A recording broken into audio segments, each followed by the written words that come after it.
বন্ধুরা, আজকে চলে এসেছি 2025 সালে মাধ্যমিক পরীক্ষার্থীদের বাংলা গল্প অংশের সাজেশান নিয়ে। 2025 সালে মাধ্যমিকের বাংলা যে গল্প দুটি মোস্ট ইম্পর্টেন্ট সে দুটি হলো অদল বদল ও নদীর বিদ্রোহ।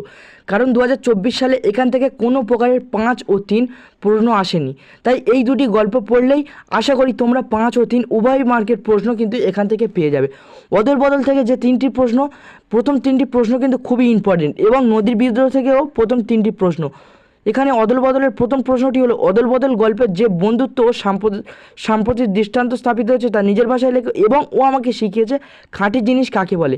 কে কাকে কিভাবে কোন খাঁটি জিনিস শিখিয়েছে, এবং এই আওয়াজে মুখরিত হয়ে উঠলো, কোন আওয়াজের কথা বলা হয়েছে, এই আওয়াজে মুখরিত হয়ে ওঠার কারণ কি। এবং নদীর বিদ্রোহ থেকে প্রশ্ন দুটি হলো, নদীর বিদ্রোহের কারণ সে বুঝতে পারিয়েছে, কে বুঝতে পেরেছে, নদীর বিদ্রোহ বলতে কি বোঝাতে চেয়েছে, এবং নদীর জন্য নদের চাঁদের এত মায়া, এটুকু স্বাভাবিক, কেন স্বাভাবিক